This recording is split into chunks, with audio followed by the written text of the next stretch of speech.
அன்பு நேயர்களே வணக்கம். ஒரு அருமையான மகானுடைய வாழ்க்கை வரலாறு.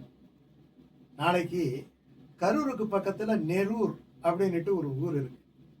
அந்த ஊர்ல அந்த சுவாமியினுடைய அதிஷ்டானம் இருக்கு. வைகாசி மாதம், வைகாசி மாதம்னா சித்திர மாசம் அமாவாசைக்கு அப்புறம் வருகின்ற அந்த பஞ்சமி, அதுல இருந்து ஆரம்பிச்சு அவருடைய ஆராதனை விழா அங்கே நடைபெறுகிறது. வருஷா வருஷம் நடக்குது. ரொம்ப சிரமப்பட்டு அந்த ஆராதனை விழாவை நடத்துறாங்க. அதுல பாத்தீங்கன்னா அதுக்கு கடைசிய ஒரு பெரிய அன்னதானம், ஒரு எல்லாரும் சேர்ந்து அங்க ஒரு வினோதமான வழக்கம். இந்த வழக்கத்தை கூட தடுத்து நிறுத்துறதுக்காக கோர்ட்ல போனாங்க. அப்புறம் செய்யலாம்னாங்க. அதாவது அந்த சாப்பிட்ட இலையில அப்படியே அங்க பிரதட்சணம் பண்றது அப்படின்னுட்டு ஒரு முறை. ஒவ்வொரு இடத்துல ஒரு ஒரு விசேஷம். அந்த மாதிரி அப்படி ஒரு விசேஷம். அந்த மகானுடைய வாழ்க்கை வரலாறு தெரிஞ்சுதான் அதனுடைய சிக்னிபிகன்ஸ் என்ன அப்படின்னு தெரியும். அந்த மகான் தான் சதாசிவ பிரம்மேந்திரன். இந்த சதாசிவ பிரம்மேந்திரன் மதுரையிலே பிறந்தவர், அத்வைதி, அவதூதர். அவரை மாதிரியான ஒரு மகான்கள் நம்முடைய இந்தியா நாட்டில் இருக்கிறதுங்கிறது ஒரு மிகப்பெரிய விசேஷம். அது பாரத நாடு பழம்பெரும் நாடு, நீரதன் புதல்வர் நினைவகற்றாது என்று பாரதி பண்ணா இல்லையா? அவருடைய வாழ்க்கை வரலாறு நேற்று பார்த்தா தான் அந்த பெருமை தெரியும். நம்மளும் அவரும் ஒண்ணும் கிடையாது. அவர் எத்தனையோ அற்புதமான கீர்த்தனைகளை எல்லாம் எழுதியிருக்கிறார். அப்படியே உருக்கக்கூடிய கீர்த்தனைகளை எல்லாம் எழுதியிருக்கிறார். அவரு பெயர் சிவராமகிருஷ்ணன். மதுரையில அவர் சோமநாத ஐயர், பார்வதி அம்மையார் அவங்களுக்கு பிள்ளையா பிறந்திருக்கிறாரு. சின்ன வயதிலேயே அவருக்கு ஆர்வம் என்ன, பிறக்கும் போதே ஆழ்வார் பாசனத்துல ஒரு வரி வரும், அன்று கருவரங்கத்துள் கிடந்தேன் கைதொழுதேன் கண்டேன் திருவரங்க மேயான் திசை என்பார். பிறக்கும் போதே ஒரு துளசி செடி எப்படி பிறக்கும் போதே அதனுடைய வாசனையோடு பிறக்கிறதோ அந்த மாதிரி இவர்கள் எல்லாம் பின்னாடி வர்றது கிடையாது. இறைவனே சில மகான்களை இப்படி அனுப்புறான். இறைவனுடைய அம்சமாகவே அவர்கள் வருகின்றார்கள். அதனால இவர்களுக்கு தர்க்க வேதாந்த சாஸ்திரம் எல்லாம் ரொம்ப எளிமையா வந்துருச்சு. அதுல பாத்தீங்கன்னா அந்த காஞ்சி மடம் 57வது பீடாதிபதி அவர்கிட்ட போயிட்டு இவர் சீடரா சேர்றார். அவருக்கு பரமசிவேந்திர சரஸ்வதினு பேர். அவரு இவருடைய எப்படி தெரிஞ்சுக்கிட்டாருன்னா, அதாவது இவர் எப்பேற்பட்டவர்ங்கிற ஒரு நாள் ஆற்றுல அவர் ஏதோ ஒரு மணலை பறிச்சு உள்ள போயிடுறாரு. அந்த மணல் மூடி போச்சு. ஒரு நாள் 2 நாள் கிடையாது, ஒரு 3 மாசம் கழிச்சு திரும்ப அப்படியே ஒண்ணு நடக்காத மாதிரி ஏந்திருக்கிறார். அப்பொழுது இந்த விஷயத்தை சொல்லும் பொழுது பாத்தீங்கன்னா, இந்த மாதிரி சித்தி எனக்கு எப்ப வரும்னுட்டு அந்த குரு நினைக்கிறாராம். இவருக்கு சும்மா இருன்னுட்டு ஒரு வார்த்தையை அவர் சொல்றாரு. அருணகிரிநாதருக்கு எப்படி முருகப்பெருமான் சொல்றாரு இல்லையா, சொல்லற சும்மா இரு அப்படின்னுட்டு இந்த மாதிரி சும்மா இரு என்கிறார். இவர் வாயை திறந்தா கீர்த்தனைகள் தான் வரும், பகவத் விஷயம் தான் வரும். நம்மள மாதிரி கண்ணாபின்னா பேச்செல்லாம் வராது. அப்படி எழுதுன கீர்த்தனை தான் மானச சஞ்சரரே விபரே ராமரசம் ராமரசம், இப்படிப்பட்ட கீர்த்தனைகள் எல்லாம் அவர் ரொம்ப அற்புதமான முறையிலே எழுதியிருக்கிறார். அதாவது ஒரு நாள் திருநெல்வேலியிலிருந்து குத்தாலத்துக்கு போயிட்டே இருக்கிறாரு. போகும்போது சில பேர் வண்டியில கட்டையெல்லாம் ஏத்திக்கிட்டு போறாங்க. உடனே அந்த கட்டை கீழே விழுது. எவ்வாட்டி அவர் நடந்து போறவரை கூப்பிட்டு, அப்படியே கட்டை மாதிரி நடந்து போறியே, இந்த கட்டையை கொஞ்சம் எடுத்து போடக்கூடாதான்னு சொன்ன உடனே அவர் மறுபேச்சு பேசாம அந்த கட்டையை எடுத்து வண்டியில வைக்கிறார். அதோட போக வேண்டியது தானே, அவருக்கு ஒரு நன்றி சொல்ல வேண்டியது தானே. ஆனா நம்ம ஆளுங்களுக்கு தான் கிறுக்கு புத்தி இருக்கும் இல்லையா? உடனே அவங்க கேட்கிறாங்க, இந்த கட்டை எங்க போகுதுன்னுட்டு அவரை பார்த்து கேட்டாங்க. அது கேட்ட மறுகணம் அந்த வண்டியில ஏத்தப்பட்ட கட்டைகள் எல்லாம் எரிந்தது. அப்புறம் தான் இவருடைய மகிமை அவர்களுக்கு புரிந்தது. எத்தனையோ மிகப்பெரிய ஆற்றலை எல்லாம் பெற்றிருந்தார். ஆனா அந்த ஆற்றல்களை எல்லாம் அவர் வெளியில காமிச்சிக்கவே இல்லை. அவரை பற்றி ஒரு அற்புதமான ஒரு விஷயத்தை சொல்லுவார்கள். ஒரு நாள் ஒரு சுல்தான் அந்த அவருடைய அரண்மனை பக்கம் போக வேண்டியதை விடுச்சு அந்த புறம் அந்த பக்கத்துல இருக்கு. அவருடைய ராணிகள் எல்லாம் இருக்கிறாங்க. இவருக்கு சுகபிரம்ம ரிஷி ஆட்டம். சுகருடைய கதையில தெரியும். வியாசருடைய பிள்ளைதான் சுகர். ஒரு இடத்துல போகின்றார், வியாசர் போகின்றார். வியாசர் போகும் பொழுது அவர் ஆடை அணிந்து கொண்டுதான் போகிறார். போகும்போது அங்கே நீராடுகின்ற பெண்கள் எல்லாம் இவரை பார்த்தவனே கடகடனிட்டு ஏந்திச்சு போயிடுறாங்களாம். உடனே கரையேறி மறைஞ்சிடறாங்களாம். இவருக்கு பின்னாடி இவருடைய பிள்ளை சுகபிரம்ம ரிஷி அவர் வர்றார். அவர் இவரை மாதிரியே சதாசிவ பிரம்மேந்திரராட்டம் அவதூதர். ஆனா அவர் வரும் பொழுது அந்த பெண்கள் எல்லாம் இயல்பாக நீராடி கொண்டிருந்தார்களாம். என்ன விஷயம் என்று சொன்னால், அந்த உணர்வு உள்ளவர்களுக்கு அந்த உணர்வு இல்லாத ஒரு மரம் இருக்கு, ஒரு செடி இருக்கு, ஒரு குடி இருக்கு, சின்ன சிறு குழந்தை இருக்கு.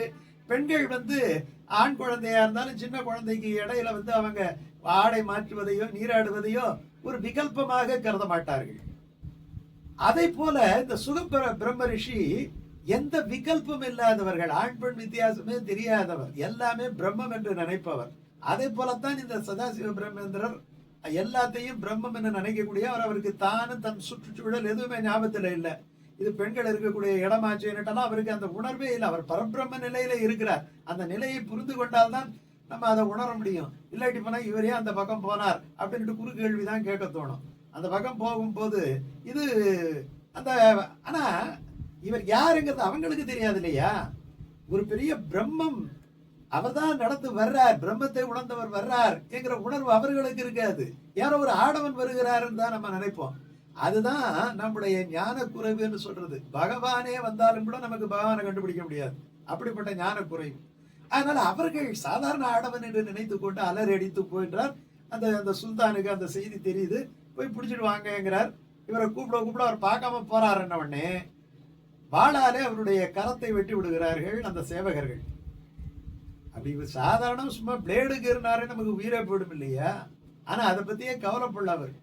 அப்படி ஒரு தன்னுடைய கை வெட்டுப்பட்டு கீழே விழுந்ததையோ குருதி கொட்டுவதையோ பற்றி எந்த உணர்வும் இல்லாமல் அவர் பாட்டுக்கும் பாடி நடந்து கொண்டே போகிறார். எதை பற்றியும் சிந்தனை இல்லாமல் போகிறார்.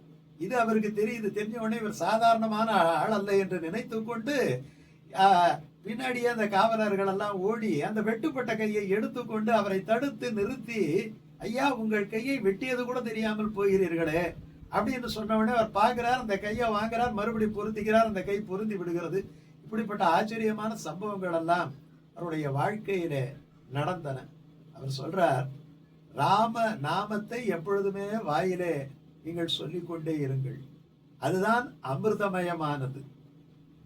கம்பன் சொன்ன நாடிய பொருள் கைகூடும் ஞானமும் புகழும் உண்டாம் வீடியல் வழியதாக்கும் என்னார். வீடியல் வழியதாக்கும் வேரியம் கமலை நோக்கும் நீடிய அரக்கர் சேனை நீர்பட்டு அழிய வாகை சூடிய ராமன் தோல்வலி கூறுவோர்க்க என்னாராம். அந்த ராமநாமத்தை சொல்றார். உங்களுக்கு ஜனன மரண இல்லையா? அந்த ஜனன மரண இதுல பாத்தீங்கன்னா உங்களுக்கு ரெண்டு விஷயம் இருக்கும். இந்த ஜனன மரணத்தை நினைத்தாலே உங்களுக்கு ஒரு பக்கம் சோகம் வந்துவிடும், ஒரு பக்கம் பயம் வந்துவிடும். இவைகளை துரத்துகின்ற நாமம் எந்த நாமம் என்று சொன்னால் ராமநாமம். எப்ப சதா சர்வகாலமும் ராமநாமம் ஜென்ம ரட்சக மந்திரம் என்று தியாகராஜர் சொன்னார் இல்லையா? அப்படி ராமநாமத்தையே சதா நினைத்து கொண்டு இருக்கக்கூடிய அந்த மகானுடைய அந்த ஜெயந்தி ரொம்ப விமர்சையா கொண்டாடும். அவர் சதாசிவ பிரம்மேந்திரர் என்ற பிரம்மத்தையே நினைக்கக்கூடியவர். இந்த உலகத்திலே எல்லாம் பிரம்மம் தான். ஒரு சின்ன விஷயத்தை ஒண்ணு சொல்றாரு. பிரம்மத்தை தேடி போறோம் இல்லையா? பிரம்மம் எங்கே? பிரம்மம் தேடி போக வேண்டிய அவசியமே கிடையாது.